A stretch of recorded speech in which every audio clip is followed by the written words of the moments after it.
All right. So it's my presentation. I'm just going to go over a little bit about my intro, share my research question, go over the articles in my lit review, and then I'm going to go over my analysis and then kind of sum everything up. So here we go, everybody. The title is A Discussion of the Effects of COVID-19 on the Lives of Everyday People. There we go. So introduction, my research question I chose was, what is the most significant effects of COVID-19 on the lives of everyday people? When I mean everyday people, I mean people kind of like me and other people in the class who may not have necessarily had people like die, stuff like that, but like maybe they know someone who's died, but they're just kind of out here living their normal lives in a pandemic and the ways that that has mixed things up and kind of what the biggest factors in their lives have been. And some of the main points, mental health issues, and how gratitude and optimism are two sides of the same coin, and how sometimes optimism and gratitude can just be kind of a fake face people put on to show others that like, hey, I'm happy, when they may not necessarily be feeling that exact way. So moving on to my lit review, the first article I kind of chose to discuss was called Mental Health Disorders Related to COVID-19 and Related Deaths. It has various doctors up here. The main points of this article is basically that the extreme amount of death in so little time has caused an increased trauma and mental health disorders across society. So 40.9% of respondents in the article experienced some sort of mental health disorder, i.e. anxiety, depression, stuff like that. And 10.7% experienced serious suicidal thoughts during the pandemic. And these numbers are up 3 to 4 times from what they were in 2019, which is pretty drastic, considering that it increased 3 to 4 times in just over a year. And so this article kind of talks about that kind of stuff, and yeah, just how like the death, the amount of death that we've had in such a little time, which is unrivaled. It's more people than died in the Vietnam War, all that stuff, and kind of how that ties into people experiencing more mental health illnesses. So the second article I chose to discuss is called The Implications of COVID-19 for Mental Health and Substance Use. Here are the authors of that article. The main points of this article: 53% of adults in the US have experienced negative effects on their mental health since the pandemic. The negative effects on the mental health could have ripple effects throughout different substance abuse issues, whether that is legal drugs, prescription drugs, illegal drugs, alcohol, marijuana, all that stuff. The article kind of talks about the different ways that the negative effects on mental health could affect substance use.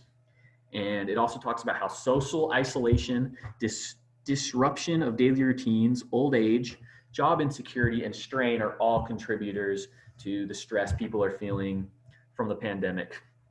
So people are feeling pretty lonely. They're feeling like their daily lives are disrupted. The older you are, the more likely you are to experience stress from COVID and different like strains you have in your life, depending on where you're at in your life, what your job is, what community you live in, all that kinds of stuff. So that's kind of what that article talks about.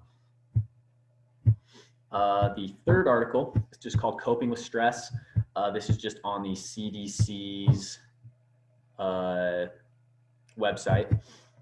It basically just talks about how fear and anxiety over the pandemic can cause very strong emotions in all sorts of different people, whether that's young, old, like across all different races. And it talks about how everybody reacts differently to the stress and strain that they are experiencing. And reducing the amount of misinformation and stigma can help to reduce the fear and anxiety that people are feeling, because there's a lot of misinformation floating around about who's dying, who's not dying, how easily it's spreading, how easily it's not spreading. And so if people could reduce the amount of misinformation, they could understand what's actually going on and be able to better assess different risks and help them understand the situation. And it also talks about finding healthy ways to cope with stress and how that can make community bonds stronger. The next article is called Coronavirus Stress, Optimism, Pessimism, Psychological Inflexibility, and Psychological Health, Psychometric Properties of Coronavirus Stress Measures. So the main point of this article is it analyzes the uses of optimism and pessimism in coping with stressful situations. So it basically talks about how there are people who are optimists and people who are pessimists, and we are psychologically inflexible, which means that whatever we used in our daily lives before the pandemic, we brought with us into the pandemic. So it talks about how optimism is involved with adaptivity and positive outcomes, i.e. gratitude and positivity, and pessimism is involved with maladaptivity and negative outcomes such as anxiety and depression. It also talks about how people, like I said, are very psychologically inflexible and use their pessimistic or optimistic attitudes to control their behavior during the pandemic as well as outside of it. Continuing on with that, the final article I chose to review is called Does the Coronavirus Epidemic Take Advantage of Human Optimism Bias? Basically, it just talks about how the human brain has different cognitive biases that can attribute to the underestimation of risks and dangers of COVID-19. Kind of like just because it happened to someone else, like obviously it can't happen to me because I've never experienced something like that.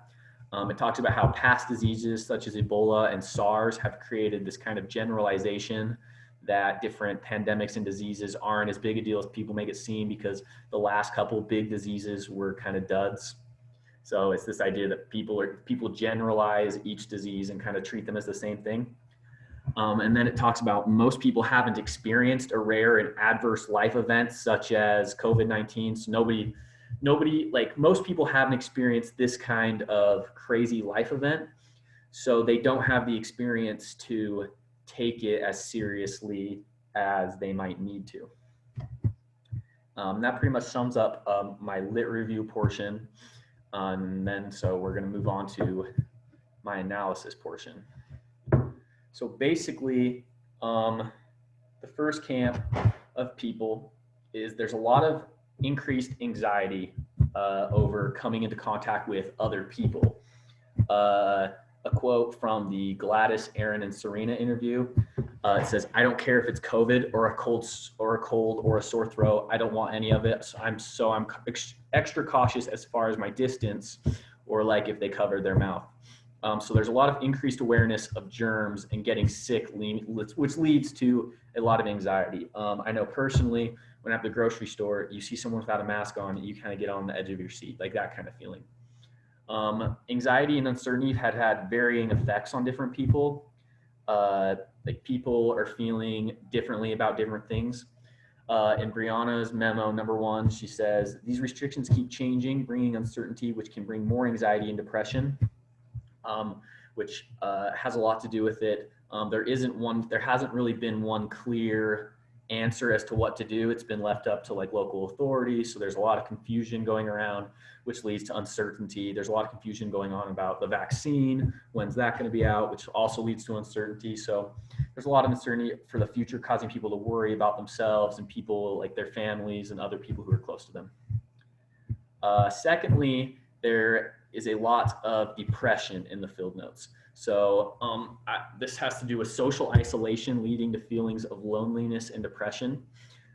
In Jenny's interview or field notes, she states, "Feelings of isolation away from friends. You could not really visit friends from time to time, stuck in the home for the most part." And then there's a quote from Camille saying, "I detached from everyone I knew. I gave up on being a good employee. I let my depression completely take me over. It felt like my body was on autopilot and that I was just moving through the motions." which is something that a lot of people have been feeling during the pandemic.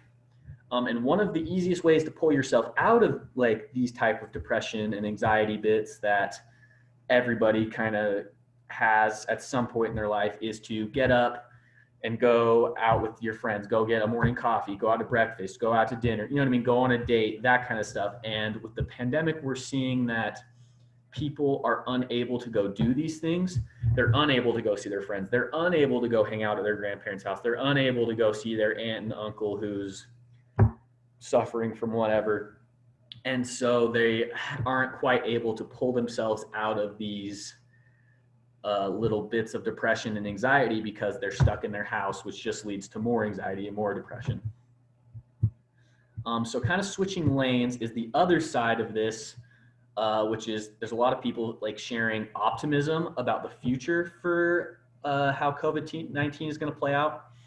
So some people have used a lot of optimistic views of the future to cope with the pandemic instead of a more anxiety and depression response. And in Demetrius's memo, he states, believe it or not, COVID-19 put a lot of things on hold temporarily. However, we can still dream that and that's where hope comes into play. Although there's a lot of pain and hurt in our field notes, there are ideas of future and some humor that can be found in these times. And then in Brian's interview, he states, the best thing about quarantine has been the forced slowdown. It has plenty of problems, but it's been nice being able to take a look at what's important to me. I realize I don't need that much to be happy. So optimistic attitudes displayed by various individuals in the field notes can be attributed to a coping mechanism. So they're using this as being like, hey, like it's going to be all right. We're going to get out of this. So they have something to look forward to. So they're not just stuck in the rut of like, look at all these people who are dying. Everybody's getting sick. But it can also be attributed to the idea that we as a society greatly value putting on a brave face. So I know at the start of the pandemic, you see everyone on social media talking about how great the pandemic has been for them and how happy they are. They're going to work out, they're going to eat better, they're going to learn to play guitar, they're going to read a book and all that stuff. And so that can still be playing into people feeling they need to be positive and like feeling that they need to be like, hey, I'm so happy, and write that in their field notes or in their interviews, because we're just a bunch of college students. And I mean, a lot of the people we interviewed are people we somehow know and are connected to. And so maybe they're not as willing to share how they're really feeling. So it can also be attributed to that. So kind of wrapping up my analysis, anxiousness, depression, and optimism and positivity are all sides of the same coin.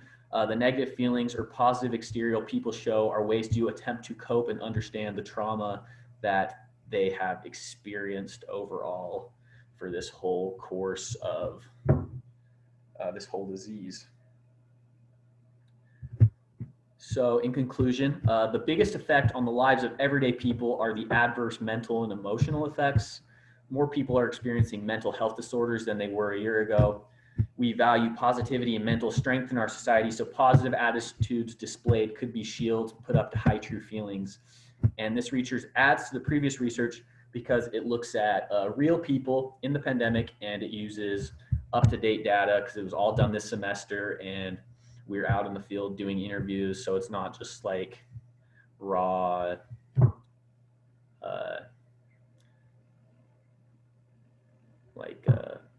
like a poll or something like that, or like a phone call poll. It's all like we're out there getting the information. And I feel like that's what we add. So thank you.